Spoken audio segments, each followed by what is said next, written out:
2027ರ ಏಕದಿನ ವಿಶ್ವಕಪ್ ಮೇಲೆ ಕಣ್ಣಿಟ್ಟಿರುವಂತಹ ಭಾರತ ಇನ್ನಷ್ಟು ಸ್ಟ್ರಾಂಗ್ ಆಗಲೇಬೇಕಿದೆ.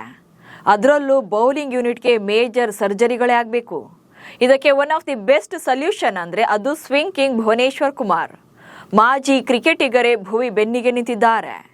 ಹಾಗಾದರೆ ಭುವನೇಶ್ವರ್ಗೆ ಭಾರತದ ಬಾಗಿಲು ಮತ್ತೆ ಓಪನ್ ಆಗುತ್ತಾ? ವಿಶ್ವಕಪ್ ತಂಡಕ್ಕೆ ಜಾಯ್ನ್ ಆಗ್ತಾರಾ? ಎಕ್ಸ್ಪೀರಿಯನ್ಸ್ ಪ್ಲೇಯರ್ಗಳನ್ನು ಬೇಡ ಅಂತಿರೋದು ಯಾಕೆ ಗಂಭೀರ್? ಬುಮ್ರಾಗೆ ಇಂಜುರಿ ಆದರೆ ಯಾರು ತಂಡವನ್ನು ಲೀಡ್ ಮಾಡ್ತಾರೆ? ಈ ಬಗ್ಗೆ ಹೇಳ್ತೇನೆ. ನಾನು ಶಾಂತ. ನೀವು ಸುದ್ಯಾನದ ಸಬ್ಸ್ಕ್ರೈಬರ್ ಆಗೋದಕ್ಕೆ ಮರಿಬೇಡಿ. ಏಕದಿನ ಮಾದರಿಯಲ್ಲಿ ಟೀಂ ಇಂಡಿಯಾದ ಇತ್ತೀಚಿನ ಪರ್ಫಾರ್ಮೆನ್ಸ್ ಅಷ್ಟಕ್ಕಷ್ಟೇ ಇದೆ. ಈ ವರ್ಷ ಆಡಿರುವಂತಹ 3 ಏಕದಿನ ಸರಣಿಗಳಲ್ಲಿ 2 ಸೋತಿದ್ದಾರೆ. ಗೆದ್ದಿರೋದು ಅಫ್ಘಾನಿಸ್ತಾನದಂಥ ವೀಕ್ ಟೀಮ್ ಎದುರು ಮಾತ್ರ. ನ್ಯೂಜಿಲೆಂಡ್ ಹಾಗೆ ಇಂಗ್ಲೆಂಡ್ ವಿರುದ್ಧ ಸರಣಿಯನ್ನ ಸೋತಿದ್ದಾರೆ. ಇನ್ನು 2023ರಲ್ಲಿ ಜಸ್ಟ್ ಮಿಸ್ ಆಗಿರುವಂಥ ಏಕದಿನ ವಿಶ್ವಕಪ್ನ 2027ರಲ್ಲಿ ಗೆಲ್ಲಬೇಕು ಅಂದರೆ ಭಾರತದ ಬೌಲಿಂಗ್ ವಿಭಾಗಕ್ಕೆ ಭುವನೇಶ್ವರ್ ಕುಮಾರನ್ನ ಸೆಲೆಕ್ಟ್ ಮಾಡಬೇಕು ಅಂತ ಮಾಜಿ ಕ್ರಿಕೆಟಿಗ ಆರ್ ಅಶ್ವಿನ್ ಒತ್ತಾಯ ಮಾಡಿದ್ದಾರೆ.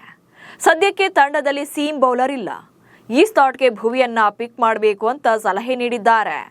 ಹಾಗೆ ಟೀಂ ಇಂಡಿಯಾದ ಪ್ರಸ್ತುತ ವೇಗದ ಬೌಲಿಂಗ್ ಪರಿಸ್ಥಿತಿಯನ್ನ ನೋಡ್ತಾ ಇದ್ರೆ ಇದು ಅನಿವಾರ್ಯ ಕೂಡ. ಪ್ರಸಿದ್ಧ ಕೃಷ್ಣ ಮತ್ತು ಗುರ್ನೂರ್ ಬ್ರಾರ್ ಬೌಲಿಂಗ್ ಅಷ್ಟಕ್ಕಷ್ಟೇ. ಅಷ್ಟಕ್ಕೂ ಇಲ್ಲಿ ಆರ್ ಅಶ್ವಿನ್ ಭುವಿ ಪರವಾಗಿ ಸ್ಟ್ರಾಂಗ್ ಆಗಿ ನಿಲ್ಲೋಕೆ ಕಾರಣ ಕೂಡ ಇದೆ. ಪ್ರಸ್ತುತ ಟೀಮ್ನಲ್ಲಿ ಬೌಲಿಂಗ್ನಲ್ಲಿ ಎಕ್ಸ್ಪೀರಿಯನ್ಸ್ ಕೊರತೆ ಎದ್ದು ಕಾಣ್ತಾ ಇದೆ. ಗುರ್ನೂರ್ ಬ್ರಾರ್, ಪ್ರಸಿದ್ಧ ಕೃಷ್ಣ ಹಾಗೆ ಪ್ರಿನ್ಸ್ ಯಾದವ್ರಂತ ಬೌಲರ್ಗಳನ್ನ ಇಟ್ಕೊಂಡು ವಿಶ್ವಕಪ್ಗನ್ನ ಗೆಲ್ಲೋದು ಕಷ್ಟವಾಗುತ್ತೆ. ಇವರಲ್ಲಿ ಒಬ್ರು ಅಥವಾ ಇಬ್ಬರನ್ನ ಬೇಕಿದ್ರೆ ಪಿಕ್ ಮಾಡಲಿ ತಂಡಕ್ಕೆ. ಆದರೆ ಬುಮ್ರಾ ಜೊತೆ ಭುವಿ ಅಂತ ಬೌಲರ್ ಇದ್ದಾಗ ಮಾತ್ರನೇ ಎದುರಾಳಿ ಬ್ಯಾಟರ್ಗಳಿಗೆ ಪ್ರೆಷರ್ ಕ್ರಿಯೇಟ್ ಮಾಡಬಹುದು. ಅದು ಅಲ್ಲದೆ ಏಕದಿನ ವಿಶ್ವಕಪ್ಗೆ ಇನ್ನೇನು 1 ವರ್ಷ ಅಷ್ಟೇ ಬಾಕಿ ಇರುವಂಥದ್ದು.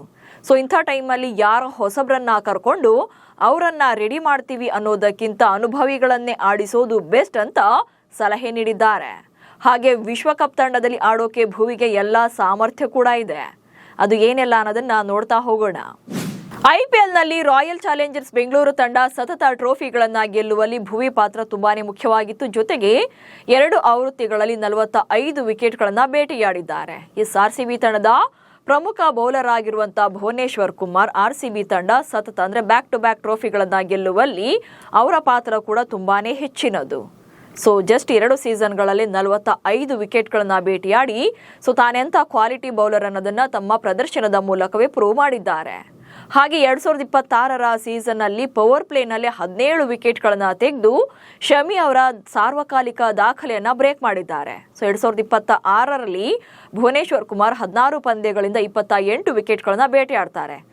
ಈ 28 ವಿಕೆಟ್ಗಳ ಪೈಕಿ 17 ವಿಕೆಟ್ಗಳು 1ರಿಂದ 6ನೇ ಓವರ್ ಒಳಗೆ ಅಂದ್ರೆ ಪವರ್ ಪ್ಲೇನಲ್ಲೇ ತೆಗೆದಿರುವಂಥದ್ದು. ಸೀಸನ್ 1ರಲ್ಲಿ IPLನಲ್ಲಿ ಅತಿ ಹೆಚ್ಚು ವಿಕೆಟ್ಗಳನ್ನ ಪವರ್ ಪ್ಲೇನಲ್ಲಿ ತೆಗೆದಿರುವಂಥ ದಾಖಲೆ ಈಗ ಭುವಿ ಹೆಸರಲ್ಲಿದೆ. ಇದಕ್ಕೂ ಮುಂಚೆ ಶಮಿ ಈ ದಾಖಲೆಯ ಹೆಸರಲ್ಲಿತ್ತು. ಶಮಿ ಹೆಸರಲ್ಲಿತ್ತು ಈ ದಾಖಲೆ.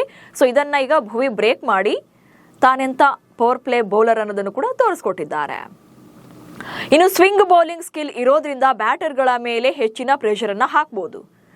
ಇಲ್ಲಿ ಭುವಿ ಸಕ್ಸಸ್ ಕಾಣ್ತಾ ಇರೋದ್ರ ಮೇನ್ ಅಸ್ತ್ರವೇ ಸ್ವಿಂಗ್ ಮಾಡೋದು ಬೌಲಿಂಗ್ ನಲ್ಲಿ. ಭುವಿ ಅವರ ಬೌಲಿಂಗ್ ನಲ್ಲಿ ಬಾಲ್ ಸ್ವಿಂಗ್ ಆಗಿ ಬರೋದ್ರಿಂದ ಅದು ಯಾವ ಸ್ಲಾಟ್ ನಲ್ಲಿ ಬರುತ್ತೆ ಅನ್ನೋದು ಇಲ್ಲಿ ಬ್ಯಾಟರ್ಗಳಿಗೆ ಇಮ್ಯಾಜಿನ್ ಮಾಡೋದು ಸ್ವಲ್ಪ ಕಷ್ಟ ಆಗುತ್ತೆ. ಹೀಗಾಗಿ ಈಸಿಯಾಗಿ ವಿಕೆಟ್ ಅನ್ನು ಒಪ್ಪಿಸ್ತಾರೆ. ಯಾಕಂದ್ರೆ ಆ ಬಾಲ್ ನ ಜಡ್ಜ್ ಮಾಡೋಕ್ಕಾಗಲ್ಲ. ಅದನ್ನ ಹೇಗೆ ಆಡಬೇಕು ಅನ್ನೋದನ್ನು ಕೂಡ ಅವ್ರು ಯೋಚನೆ ಮಾಡೋಷ್ಟರಲ್ಲಿ ಆಲ್ರೆಡಿ ವಿಕೆಟ್ ಬಿದ್ದಿರುತ್ತೆ. ಇದು ಭುವಿಗೆ ಇರುವಂತ ಮೇನ್ ಕ್ವಾಲಿಟಿ ಹಾಗೆ ಸಾಮರ್ಥ್ಯ. ಹಾಗೆ ಪವರ್ ಪ್ಲೇ ಮತ್ತು ಡೆತ್ ಓವರ್ಗಳಲ್ಲಿ ರನ್ಗಳನ್ನ ಕಂಟ್ರೋಲ್ ಮಾಡೋದ್ರ ಜೊತೆಗೆ ವಿಕೆಟ್ ಅನ್ನ ತೆಗಿತಾರೆ. ಇಲ್ಲಿ ಭುವಿ ಅವರ ಪಾತ್ರ ಇರುವಂತದ್ದೇ ಪವರ್ ಪ್ಲೇನಲ್ಲಿ. ಪವರ್ ಪ್ಲೇನಲ್ಲಿ ಕಂಪ್ಲೀಟ್ ಆಗಿ ಪ್ರೆಷರ್ ಅನ್ನ ಕ್ರಿಯೇಟ್ ಮಾಡ್ತಾರೆ. ಹಾಗೆ ಡೆತ್ ಓವರ್ನಲ್ಲೂ ಕೂಡ ರನ್ಗಳನ್ನ ಕಂಟ್ರೋಲ್ ಮಾಡ್ತಾರೆ. ಇದರಿಂದಾಗಿ ಪಂದ್ಯದ ದಿಕ್ಕನ್ನೇ ಬದಲಾಯಿಸುವಂತ ಕೆಪಾಸಿಟಿ ಅವರಲ್ಲಿದೆ. ಜೊತೆಗೆ ವಿಕೆಟ್ಗಳನ್ನು ಕೂಡ ಕ್ರೂಷಿಯಲ್ ಟೈಮಲ್ಲಿ ತೆಕ್ಕೊಡ್ತಾರೆ. ಅಂಡ್ ಇನ್ನೊಂದು ಒನ್ ಮೋರ್ ಪಾಯಿಂಟ್ ಅಂತಂದ್ರೆ ಮೇಜರ್ ಏನಂತಂದ್ರೆ ಕ್ರೂಷಿಯಲ್ ಟೈಮಲ್ಲಿ ರನ್ಸ್ ಬೇಕು ಅಂದ್ರೂ ಕೂಡ ಭುವಿ ಬ್ಯಾಟಿಂಗ್ ಅನ್ನ ಮಾಡುವಂಥದ್ದು. ಇಲ್ಲಿ ಟೀಮ್ ಗೆಲ್ಲಬೇಕು. ಆಕ್ಚುಲಿ ಇಲ್ಲಿ ಭುವಿ ಬೌಲರ್, ಬಟ್ ಲಾಸ್ಟ್ ಓವರ್ನಲ್ಲಿ ಅಥವಾ ಲಾಸ್ಟ್ ಮೂಮೆಂಟ್ನಲ್ಲಿ ತಂಡಕ್ಕೆ ಕೆಲ ರನ್ಗಳ ಅಗತ್ಯ ಇದೆ ಗೆಲ್ಲೋಕೆ ಅಂತ ಬಂದಾಗ ಭುವಿ ಮೇಲೆ ಹೋಪ್ಸ್ ಅನ್ನ ಇಡಬಹುದು. ಯಾಕಂದ್ರೆ ಭುವಿ ಬ್ಯಾಟಿಂಗ್ನಲ್ಲೂ ಕೂಡ ಅದನ್ನ ಪ್ರೂವ್ ಮಾಡ್ತಾರೆ ಎನ್ನುವಂಥದ್ದು. ಇನ್ನೊಂದು ಮೇನ್ ಪಾಯಿಂಟ್ ಏನಂತಂದ್ರೆ ಜಸ್ಪ್ರೀತ್ ಬುಮ್ರಾಗೆ ಇಂಜುರಿ ಆದ್ರೆ ಪೇಸ್ ಬೌಲಿಂಗ್ ಅನ್ನ ಲೀಡ್ ಮಾಡ್ತಾರೆ ಎನ್ನುವಂಥದ್ದು.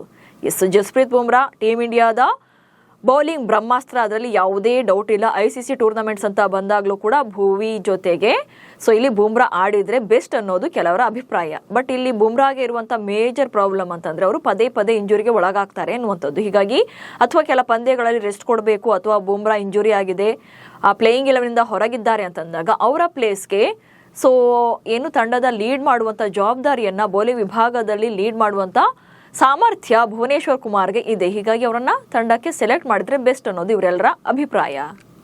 ಇನ್ನು ಅತ್ಯುತ್ತಮ ಫಿಟ್ನೆಸ್ ಅನ್ನ ಕಾಯ್ದುಕೊಂಡಿದ್ದಾರೆ, ಜೊತೆಗೆ ಅದ್ಭುತ ಫಾರ್ಮ್ ನಲ್ಲಿರುವಂತ ಭುವಿ ಈಗ 36 ವರ್ಷ ಆದ್ರೂ ಕೂಡ ಫಿಟ್ನೆಸ್ ಅನ್ನ ತುಂಬಾ ಚೆನ್ನಾಗಿ ಮೇಂಟೈನ್ ಮಾಡಿದ್ದಾರೆ. ಜೊತೆಗೆ ತಮ್ಮ ಬೌಲಿಂಗ್ ಸ್ಕಿಲ್ ನಲ್ಲೂ ಕೂಡ ಡೊಮೆಸ್ಟಿಕ್ ಕ್ರಿಕೆಟ್ ಗಳಲ್ಲಿ ಅದ್ಭುತವಾದಂತಹ ಫಾರ್ಮ್ ನಲ್ಲಿದ್ದು ಆಲ್ರೆಡಿ ಎದುರಾಳಿ ತಂಡಗಳ ವಿರುದ್ಧ ವಿಕೆಟ್ ಗಳನ್ನ ತೆಗೆದು ತಮ್ಮ ಫಾರ್ಮ್ ನ ಪ್ರೂವ್ ಮಾಡ್ಕೊಂಡಿದ್ದಾರೆ.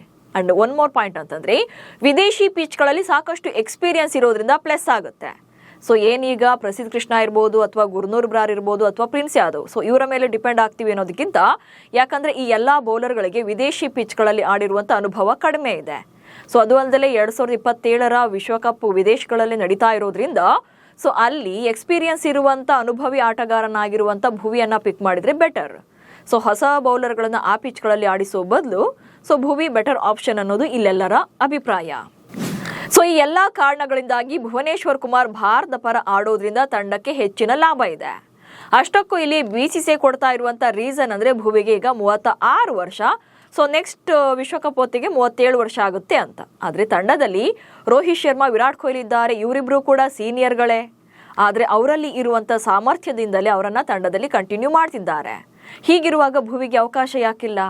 ಅದು ಅಲ್ಲದೆ ಭುವಿ ಕೂಡ ನಾನು ಈಗಲೇ ನಿವೃತ್ತಿ ಘೋಷಣೆ ಮಾಡಲ್ಲ ಅಂದಿದ್ದಾರೆ. ಫಿಟ್ನೆಸ್ ಇರೋವರೆಗೂ ಕೂಡ ಆಟವನ್ನ ಕಂಟಿನ್ಯೂ ಮಾಡ್ತೀನಿ ಅಂತೇಳಿ ಹೇಳ್ಕೊಂಡಿದ್ದಾರೆ.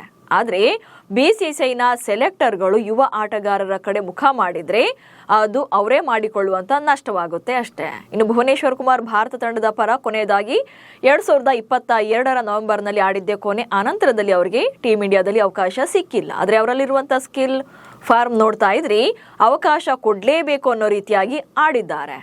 ಆದ್ರೆ ಹೆಡ್ ಕೋಚ್ ಆಗಿರುವಂತ ಗೌತಮ್ ಗಂಭೀರ್ ಅವರು ನಾನು ಸ್ಟಾರ್ ಕಲ್ಚರ್ ಬಿಡ್ತೀನಿ, ಹೊಸಬರಿಗೆ ಅವಕಾಶಗಳನ್ನ ಕೊಡ್ತೀನಿ ಅಂತೇಳಿ ಅಕ್ಷರಶಃ ತಂಡವನ್ನ ಹಳ್ಳ ಹಿಡಿಸ್ತಾ ಇದ್ದಾರೆ. ಅದು ಅಲ್ಲದೆ ಏಕದಿನ ವಿಶ್ವಕಪ್ಗೆ ಇನ್ನೇನು 1 ವರ್ಷ ಅಷ್ಟೇ ಬಾಕಿ ಇರುವಂತದ್ದು. ಇಂಥ ಟೈಮಲ್ಲಿ ಯಾರ ಹೊಸಬ್ರನ್ನ ಕರ್ಕೊಂಡು ಅವರನ್ನ ರೆಡಿ ಮಾಡ್ತೀವಿ ಅನ್ನೋದಕ್ಕಿಂತ ಅನುಭವಿಗಳನ್ನೇ ಆಡಿಸೋದು ಬೆಸ್ಟ್ ಅಂತ ಸಲಹೆ ನೀಡಿದ್ದಾರೆ. ಹಾಗೆ ವಿಶ್ವಕಪ್ ತಂಡದಲ್ಲಿ ಆಡೋಕೆ ಭುವಿಗೆ ಎಲ್ಲಾ ಸಾಮರ್ಥ್ಯ ಕೂಡ ಇದೆ.